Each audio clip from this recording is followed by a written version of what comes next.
হর হর মহাদেব, ওম নমঃ শিবায়। কেমন আছেন আপনার সবাই? আমি দেবতেজ বি মণ্ডল। এই শর্টস যদি ভালো লেগে থাকে তাহলে লাইক কমেন্ট শেয়ার করতে ভুলবেন না, সাবস্ক্রাইব করবেন এই চ্যানেলকে।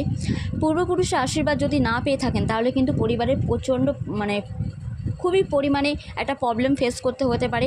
এই টাইমে তো কারোর পায়ে বিশেষ করে আঘাত লাগছে, অনেক কিছু পশু পক্ষী পোষ্যরা বিশেষ করে মারা যাচ্ছে। তো আপনারা যদি এইসব নেতিবাচক জিনিসপত্র দেখেন বা কোনো রকম অঘটন যদি ঘটতে দেখেন তাহলে জানবেন আপনাদের পূর্বপুরুষ আপনাদের উপর রুষ্ট হয়ে আছেন। ওনাকে শান্তি করার জন্য, ওনাকে শান্ত করার জন্য, ওনার আশীর্বাদ পাওয়ার জন্য আপনারা অবশ্যই কুলো ব্রাহ্মণকে একটা কালো ছাতা, ঘি, সাদা ধুতি কিংবা আপনারা ধুতি সমেত নৈবেদ্য, চাল ডাল ফল মূল সবজি, দক্ষিণা সমেত ব্রাহ্মণ সেবা করুন। যদি কুলো ব্রাহ্মণ না পান এমনি ব্রাহ্মণ সেবা করুন। আর পূর্বপুরুষের উদ্দেশ্যে অবশ্যই নিম গাছ বসাবেন, তবে বাউন্ডারির বাইরে বাস্তুর বাইরে গিয়ে বসাবেন। আর নিজেদের বাস্তুর মধ্যে দক্ষিণ পশ্চিম যে কোণটা, ওই কোণটা পরিষ্কার রাখবেন।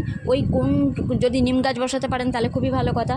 ওই কোণ বিশেষ করে নোংরা পত্র কোনো আবর্জনা যেন না থাকে, ওই কোণ খুব ভালো করে সাবধানে সামলে রাখবেন।